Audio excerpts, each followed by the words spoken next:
and Ethan and everybody for asking questions and participating. We are going to move on and have a presentation from James Packman. James, I had a little thing Yes. here and I lost it. Here it is. So James previously worked with Aspect Consulting and was a member of the PPA program when subcontracting with City of Shoreline. Now works for Herrera Consulting. And it will be presenting on mobile businesses and stormwater source control. We're going to have folks hold questions until the end, but feel free to put them in the chat as you think of them. So, you know, as a placeholder, and then at the end of the presentation, we will read them off and get some answers from folks. So thank you very much. James, take it away whenever you're ready. All right, sounds good. Thank you, Andy. And I just want to say I'm here with Todd Hunsdorfer from King County Stormwater Services, and Todd and I are going to be co-presenting this morning. Todd will actually kick it off for us. But before we jump in, I just want to confirm, can you guys see the full screen, shared screen presentation? Yes, looks great. Awesome. All right, thanks. Go for it, Todd. Great, thanks, James. Good morning, everybody. I was really enjoying that conversation. For many years, I worked for the city of Kent and was able to support their source control team. And I know how complicated it can be interacting with the public in that way. But it's amazing work. And I'm hopeful that the results from this study can help inform some local source control programming at your individual jurisdiction. So to get started, thanks for having us. I am filling in for a colleague of mine, Allison Schweitzer, who many of you may know. She's on maternity leave currently. And she and James worked collaboratively on this stormwater action monitoring study about mobile businesses and stormwater source control. If you're not familiar with SAM, I would encourage folks to learn a little bit more about it. We have a significant amount of funding during each stormwater permit cycle, municipal stormwater permit cycle, and that funding can be used to design effectiveness studies, many of which I know James has worked on related to source control efforts, including this one. So if you're curious to learn more, feel free to reach out. I know there's some contact information at the end of the presentation as well. So I'm with King County Stormwater Services, here with James Packman from Herrera. And we were the agency sponsor for the study. We want to acknowledge the funding for the study comes from municipal permittees who fund the SAM program. And we'll move into the second slide here. The purpose of the study, why are we studying mobile businesses? Well, they're a target audience for outreach and source control and in existing stormwater permits. They have, as many of you probably know, all have their sort of unique challenges associated with stormwater and pollution prevention, especially when it comes to managing waste byproducts. So what we're referring to when we say mobile businesses in the stormwater context, we think of things like equipment repair services, mobile vehicle repair, detailing, commercial landscaping services, on-site carpet cleaning, pet grooming, exhaust hood cleaning, I know is a nightmare for some folks, among others. So our project here, the deliverables are include defining mobile businesses. So in the next slide, we had a technical advisory committee, and this is really an opportunity to share with you that there are a lot of folks who were supporting this effort, and a variety of different partners, 5 cities, 2 counties, Washington Stormwater Center, Ecology, the PPA program was here. I know Andy, I think, participated, and they met about 5 times here over the course of a couple of years to help inform the study tasks. On the next slide. So here's an overview of the 7 tasks. And really, this is an intent to guide the rest of the presentation. So I know I'm going to hand it over to James in a little bit, but The main takeaway that I want to share is the tasks really build upon each other for the purpose of attempting a pilot program in King County. So, the development of these best practices guidance document and then applying a draft version of this best practices guidance document across several jurisdictions in King County to inform any updates or changes to the best practices document. And I don't think I need to read off every single one of the tasks here, but one thing I do want to highlight, and I know James is going to cover it, is this business task 3 and this business listing generation. There was a really wonderful relationship explored between the Department of Licensing and Department of Ecology, and it'll come up again in our recommendations, but I really want to underscore that we saw a lot of opportunity there. We're not quite all the way through the task list, Liz. I think James still has maybe is it task 7, James, on your plate, but we're nearly there. So we'll work through it, and we'll describe our status in the rest of the presentation. So yeah, that's what I wanted to highlight for my portion here at the beginning, and then I'm going to hand it over to James. He's going to talk through the results of the various tasks and share some insights gleaned from the work that we've done. So, James, over to you. All right, thank you, Todd. Excuse me. Yeah, so I'm James Packman with Herrera Environmental Consultants, and we're pleased to present these results to you guys today and appreciate your interest. As Todd mentioned, I'm going to go through the summary of the results and the outcomes of the technical tasks of the study, and then Todd and I will circle back and together present some of the recommendations at the end, and hopefully there will still be time for some Q&A afterward.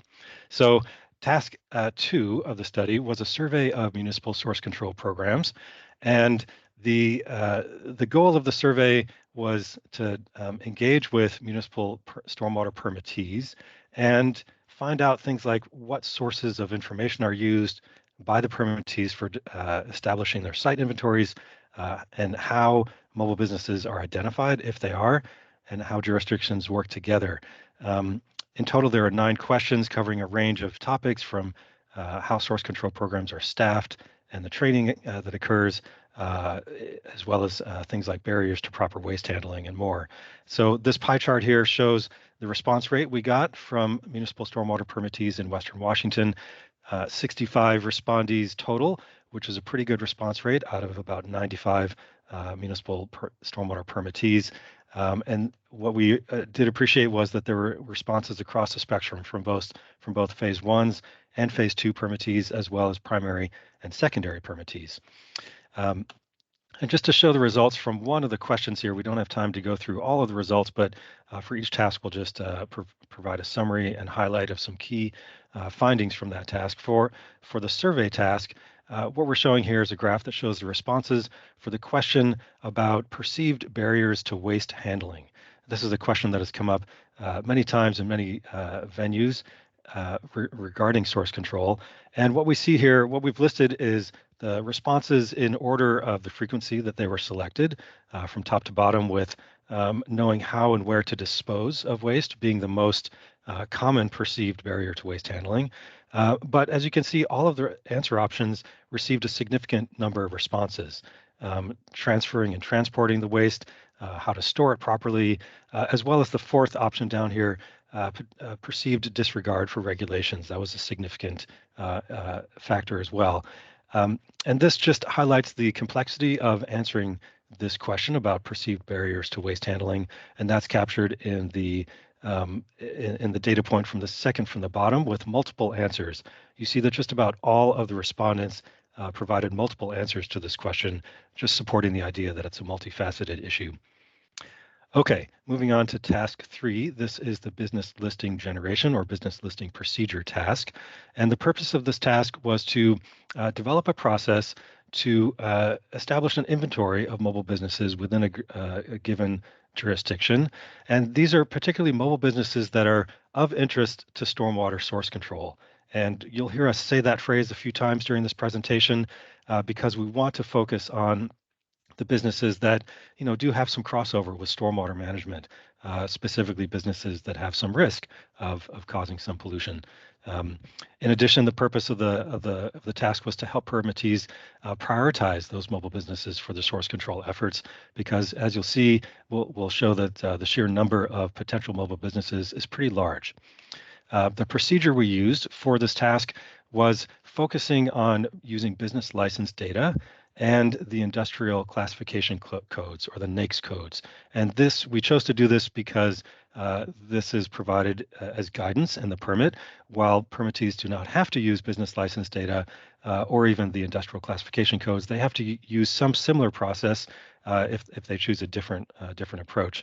And what we have found is that most permittees do in fact use business license data. So we worked, as Todd said, with the State Department of Revenue and specifically their business license service. This is a service that cities can pay to participate in, where Department of Revenue provides an interface, a data portal to obtain business licenses and lists of businesses in their cities, as well as some other related services. In total, of the cities in King County, 25 of those cities participate in the business licensing service. This certainly doesn't represent all of the cities in the county.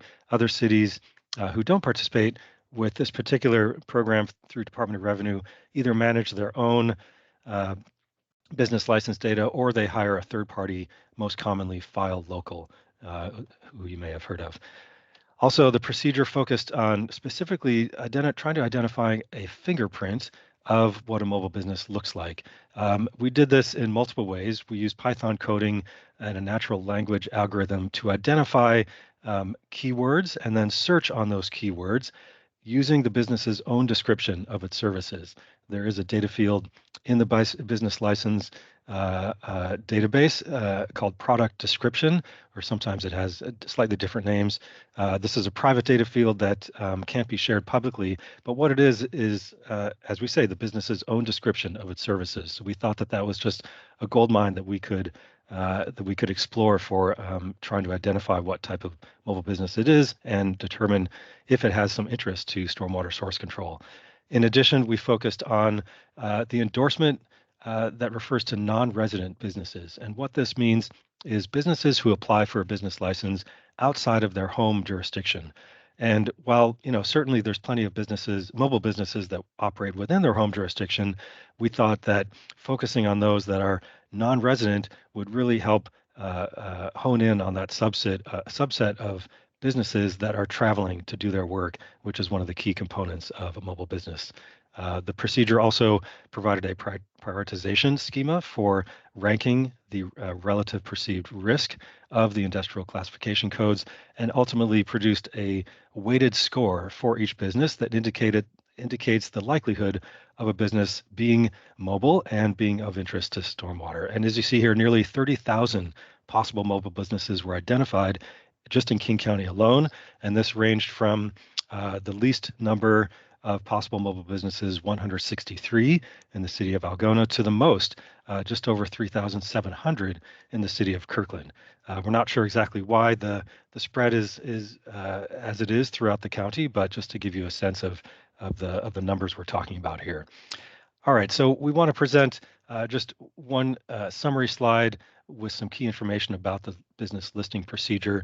And what we've got here are two tables. On the left are a list of keywords that we wanted to include in the search, and for which we assigned a positive weighting score for the search process. And the table on the right is the list of words that we wanted to exclude, and you'll see that the weighting score is a negative value there. So easy to pick those out of the list and exclude them in our final list of likely mobile businesses.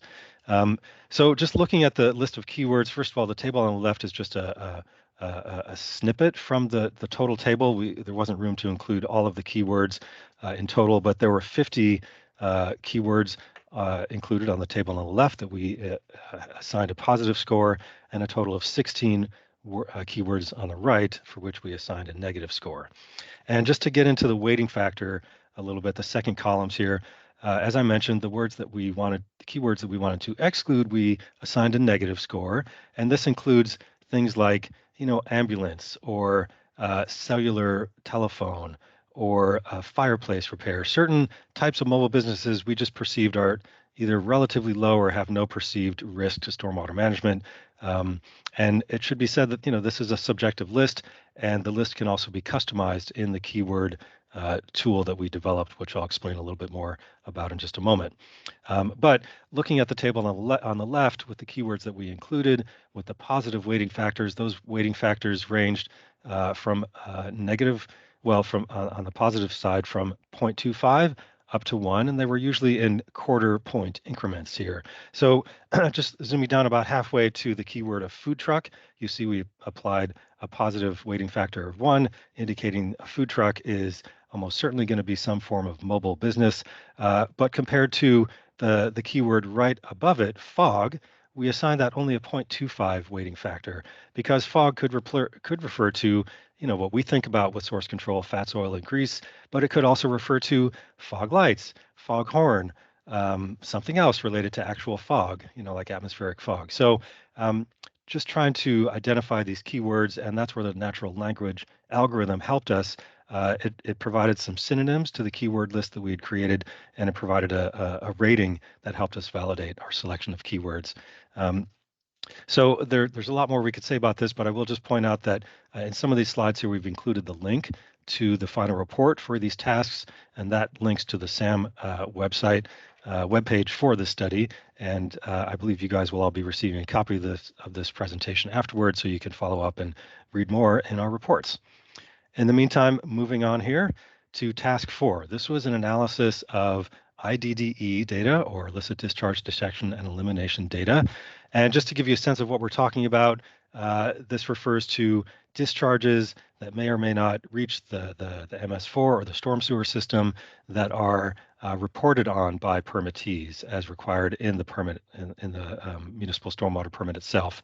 So it includes things like what's shown in the photo on the left, with some unknown white substance flowing into the storm drain, as well as the photo on the right with some kind of presumably a petroleum sheen flowing into the storm drain.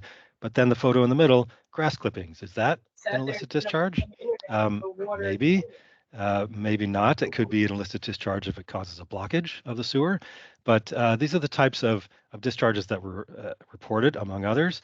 And just to get into the results a little bit here, we just have a list of what we found. There were more than 1,800 records of incidents that were reported, and we just looked at 1 year's worth of data from 2020. That was the first year during the current municipal stormwater permit cycle that permittees had to report their IDDE data. And then the most common reported illicit discharges were, as we've listed here, things related to vehicles and equipment, as well as construction activity, animal and pet waste, and sewage. But notably, the second most common reported discharge was just noted as unconfirmed or not identified. And this relates to the next finding, which is that less than half of the reported IDD incidents were reported to actually reach and discharge into the MS4 or the stormwater sewer. So, what we found from reading through the notes on a lot of these incidents was that an incident would be reported either from the public through, a website forum or a spill hotline or some other method, and city staff would go out there, and by the time they got there, either the discharge had disappeared or it just wasn't present. Maybe there was raining and it washed it away, or maybe it was just a very short-lived and fleeting type of discharge. So this is a key element because the permit specifically governs things and regulates discharges to the MS4. So that's an important statistic to note. And then lastly, among the data set, there was a subset of data that referred to the source of potential illicit discharge as being from a mobile business.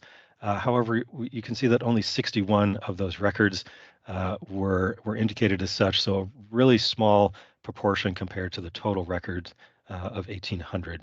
But of those mobile business sources, it was found that fuel and vehicle-related pollutants were the most commonly reported, and just simply observing the discharges was the most common method used to trace the sources.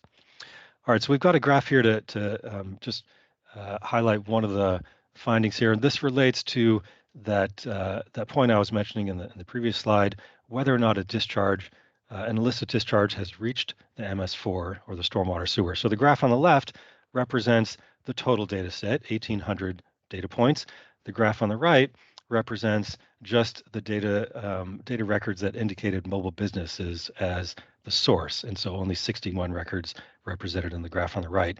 But just to show a couple of similarities and differences here. First of all, the first answer option on the far left, yes, a discharge reached the MS4, and yes, ecology was notified.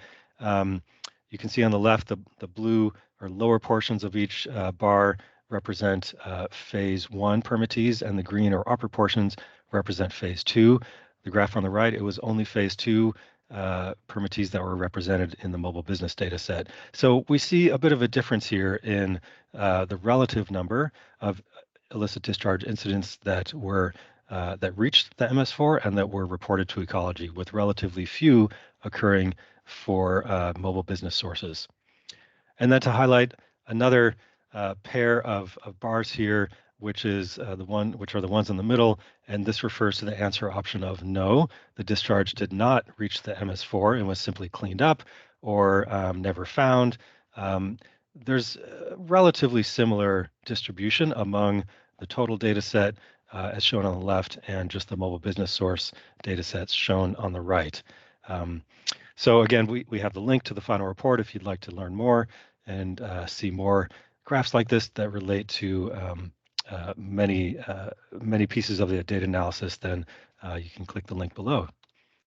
All right, moving on to task 5, which is the best practices guidance document. And this is what Todd was referring to with tried to pull all this information together and provide it as useful resources, a useful resource for the pilot program, which we'll discuss next.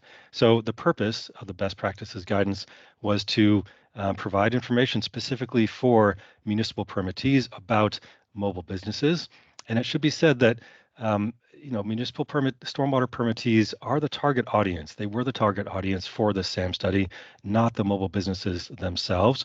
Perhaps a follow-on SAM study could focus on the businesses themselves, but this was focused on the permittees. The content of the best practices guidance document included two main things. The first was outreach materials that were targeted to mobile businesses. This included a nationwide search of things like brochures and fact sheets, and we found 26 that we thought were really relevant and would help fill some gaps in information that was already available locally. And then for the study, we developed 3 new brochures on the topics listed here: mobile automobile repair, commercial landscaping, and pressure washing.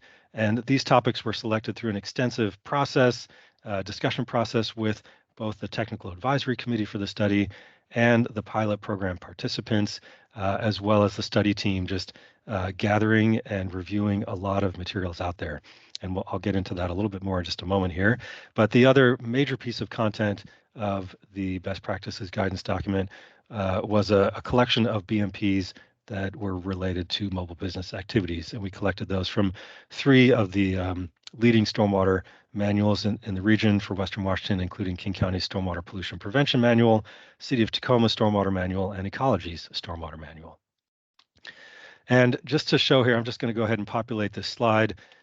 This just includes a lot of screenshots and snips of the types of brochures that we and outreach materials that we came across. And the purpose of the slide is definitely to, overwhelm the viewer a little bit, just to show the variety of information out there, the different campaigns and logos used. Dump Smart is still a popular campaign.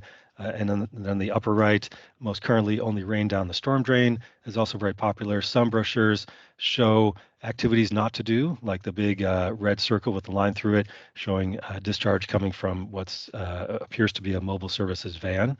And then the list on the right just includes the potential and common pollutants that we're considering when it comes to mobile businesses. All right. This slide shows the cover pages, or the first pages of the 3 brochures that we developed during the study for mobile businesses. And what's special about these brochures, there's a few things special. One is that As I said, the selection of these topics were intended to fill gaps among locally available outreach materials, and we specifically prepared these brochures for generic region-wide use. There's no individual jurisdiction named here. In fact, there's a blank area on the brochure where individual jurisdictions can put like a label or a sticker with their local contact information. And in addition, King County was able to arrange for these 3 brochures to be translated into Spanish. So these are available in English and Spanish. They're available in a print version as well as a web viewing version, and they're already completed and posted on the SAM Study website and the Washington Stormwater Center website. All right, briefly, I'll just go over the pilot program here, and then I'll join forces back with Todd, and we'll present our recommendations.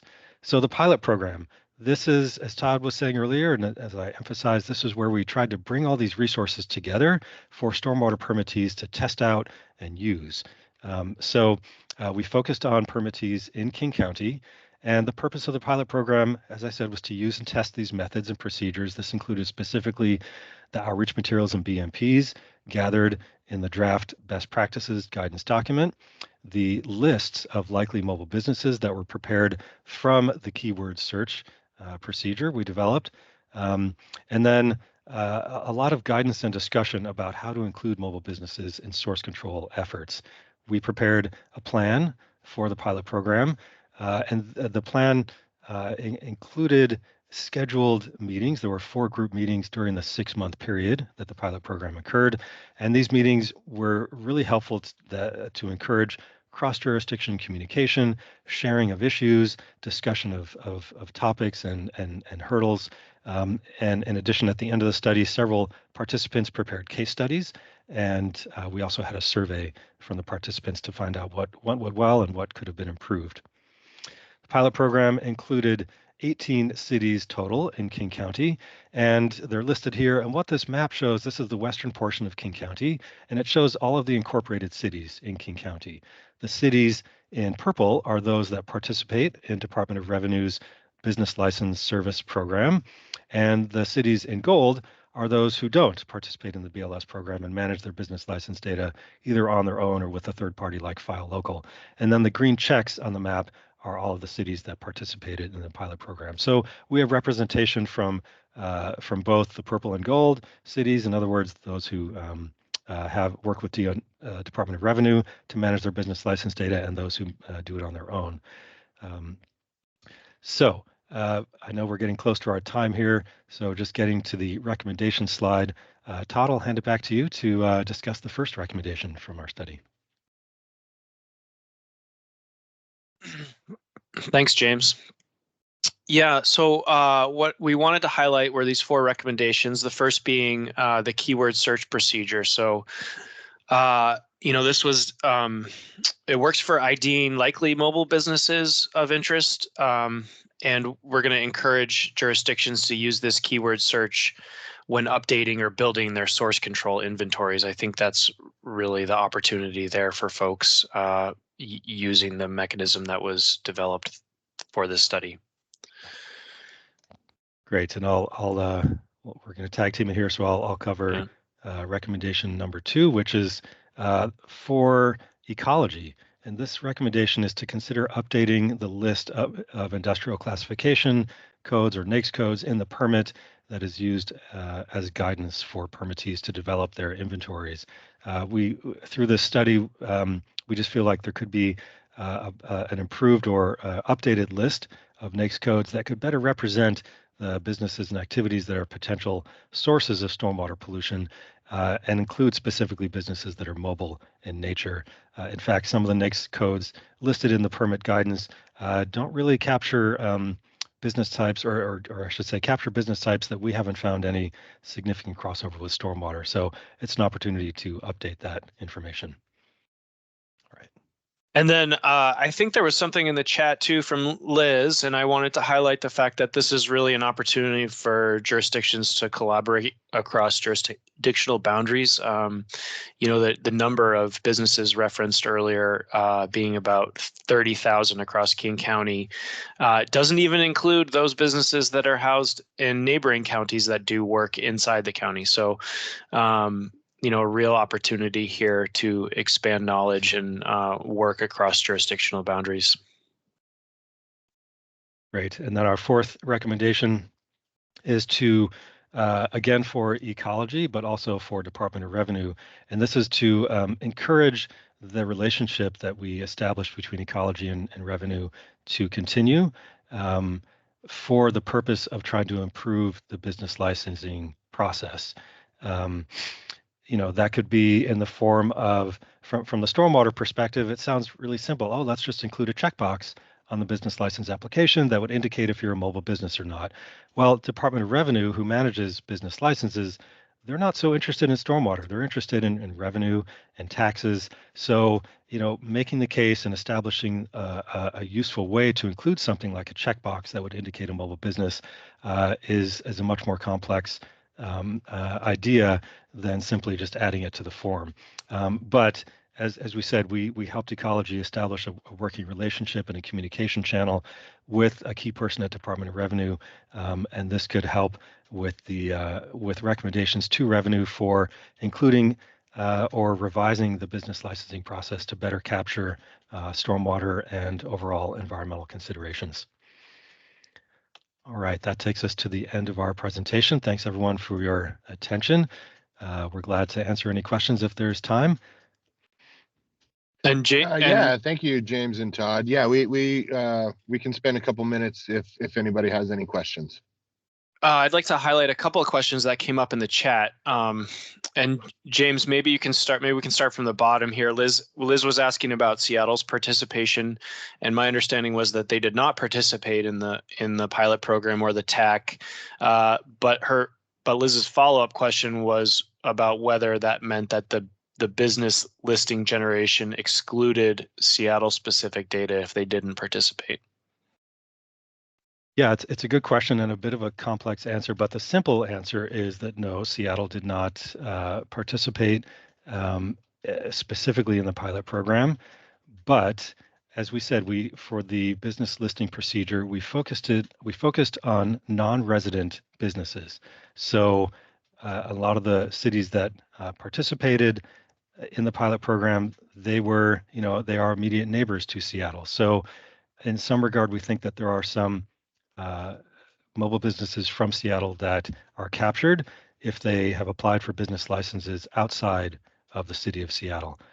But the city of Seattle dataset, because I believe Seattle uses File Local for their services, that was another level of effort to obtain that data and get all the permissions that we didn't quite explore in this project. It was enough just to establish this relationship with Department of Revenue and obtain data from cities who participate in their business license service.